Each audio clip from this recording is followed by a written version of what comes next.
Hello বন্ধুরা, সবাই কেমন আছো? আশা করি সবাই ভালো আছো। তো রান্না.com চ্যানেলে সবাইকে আসার জন্য অনুরোধ করলাম, এবং এসে আমার রান্নাবান্না যদি তোমাদের ভালো লাগে, যদি পছন্দ হয়, তাহলে একটা সাবস্ক্রাইব করো বন্ধুরা, আর একটা লাইক করে একটা কমেন্ট করে আমার পাশে থেকো। তো আজকে আমি করব হচ্ছে মোচার ঘন্ট। তো একদম নিরামিষভাবে রান্না করব। তো তোমরা একটু দেখো কেমন করে আমি করছি, একদম সিম্পল রান্না। যদি তোমাদের ভালো লাগে তাহলে পাশে থাকবে। তো দেখো, মোচাটাকে আমি ভালো করে মোটামুটি করে কুচিয়ে নিয়ে, তো ওটাকে আমি গরম জলে সিদ্ধ করে নিয়েছি, নিয়ে জলটা ফেলে দিয়েছি, দিয়ে একটুখানি হাতে করে মোচাটাকে একটু চটকে মানে মানে একদম মাখা মাখা টাইপের করে রেখেছি, যাতে রান্নার সময় আমার বেশি সময় না লাগে। রান্না যখন করব তখন যেন বেশি সময় না লাগে, সেই জন্য আমি এটা করে রেখেছি। আর আলুগুলোকে আমি সিদ্ধ করে জলটা ফেলে দিয়েছি, যাতে রান্না তাড়াতাড়ি হয়ে যায়। আর মশলার জন্য আমি নিয়েছি হলো তেজপাতা, গোটা জিরে, কাঁচা লঙ্কা। এটা আমি ফোড়ন দেবো হালকা করে। আমি অল্প করে তেল দিয়েছি, দেখতেই পেলে। তো সেখানে আমি ফোড়নটা দিয়ে আলুটা দিয়ে নুন হলুদ দিয়ে একটু ভাজা ভাজা করে নিচ্ছি। তারপর একটু জিরের গুঁড়ো দিলাম। এখানে ঝাল হিসাবে আমি শুধুমাত্র কাঁচা লঙ্কাই দেবো। তো একদমই সিম্পল সাধারণ রান্না। যদি তোমাদের ভালো লাগে তাহলে পাশে থাকবে বন্ধুরা। তারপর আমি এখানে কিশমিশ দিয়ে দেবো, কারণ কিশমিশ তো মোচাতে দিতেই হবে।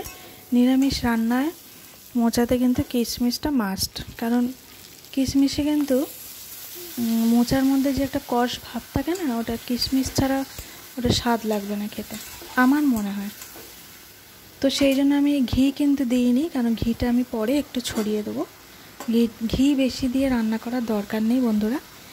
সব যারা ভালোবাসো খেতে তারা দেবে। আমার আবার পেটে এসব সহ্য হবে না, সেই জন্য আমি ঘি কম খাই। তো দেখো বন্ধুরা, ভালো করে ভাজা ভাজা হয়ে গেছে। এবার আমি এখানে মোচাটা দিয়ে দেবো। দিয়ে দেখতে পাচ্ছ কি সুন্দর মাখা মাখা হয়ে গেল। দেওয়ার সাথে সাথে একটু নাড়াচাড়া করলে মাখা মাখা হয়ে যাবে, কারণ ওটাকে আমি হাত দিয়ে রেডি করে রেখেছিলাম।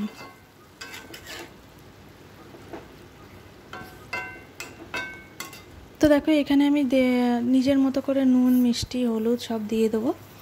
মিষ্টি তো একটু দিতেই হবে, কারণ নিরামিষ রান্না। মোচা দিয়ে যখন চিংড়ি মাছ দিয়ে বানাবো তখনই ওখানে ঝাল মশলাগুলো বেশি ব্যবহার হয়। তো নিরামিষ রান্নাবান্নায় কিন্তু চিনিটা একটু বেশি দিতে হয়। চিনি, কিশমিশ, তারপরে জিরের গুঁড়ো। এটা একটু জিরের গুঁড়ো দিয়ে কাঁচা লঙ্কা দিয়ে রান্নাটা। তো দেখো, আমি একটু অল্প করে ঘি দিয়ে দিলাম এখানে ছড়িয়ে, যাতে একটু স্বাদ আসে, এছাড়া আর কিছু না। অনেকে আবার ফোড়নে ঘি দিয়ে করতেও ভালোবাসো, তারা যদি সহ্য হয় তো করতে পারবে। পেটে সহ্য হওয়ার ব্যাপার আছে না, তো আমার পেটে তো ঘি সহ্য হয় না। এই জন্য ঘিয়ের রান্নাবান্না আমি একটু কমই করি। যতটুকু না দিতে হয় আর কি, ওইটুকুই দিই, 1 চামচ এরকম। তো নারকেল কোড়া দিয়ে দিলাম, দিয়ে এবার একটু নাড়ানাড়ি করে নামিয়ে দেবো। ব্যাস রেডি হয়ে যাবে। আর গরম মশলার মধ্যে আমি এলাচটা দিয়েছি, ছোটো এলাচ, যেটা আমি ফোড়নের সময় দিয়ে দিয়েছি।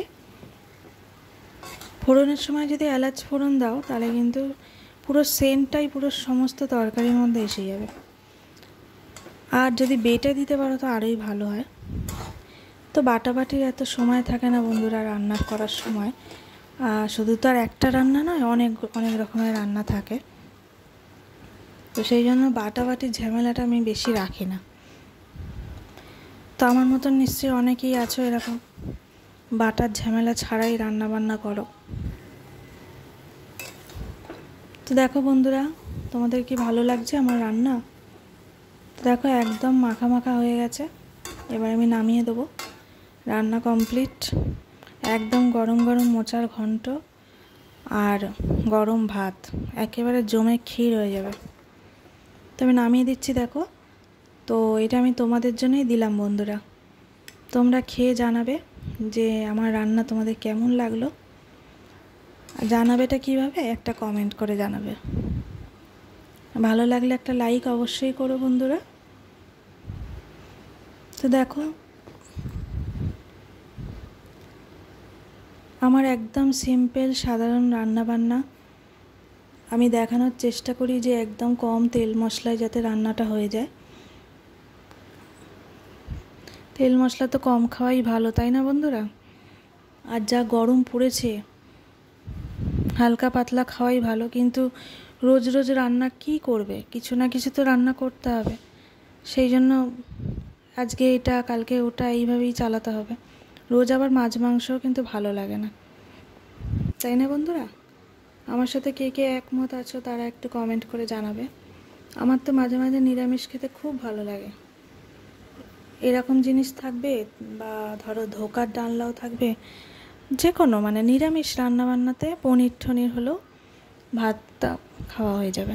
সবসময় যে মাছ মাংস খেতে হবে তার তো কোনো মানেই হয় না। আর তাছাড়া গরমের মধ্যে কার কার এরকম সিম্পল রান্নাবান্না পছন্দ তারা একটু কমেন্ট করে জানাবে বন্ধুরা।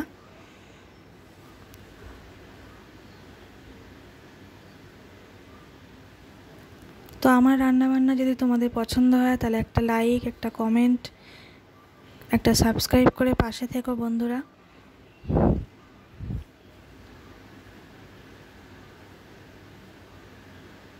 তো দেখো বন্ধুরা, ভালো লাগছে তো। থ্যাংক ইউ সবাইকে, সবাই এতক্ষণ ধরে আমার পাশে রইলে, এতক্ষণ ধরে আমার ভিডিওটা দেখলে, সবাইকে অনেক অনেক ধন্যবাদ। সবাই ভালো থেকো, সবার দিনটা ভালো যাক। থ্যাংক ইউ সবাইকে বন্ধুরা।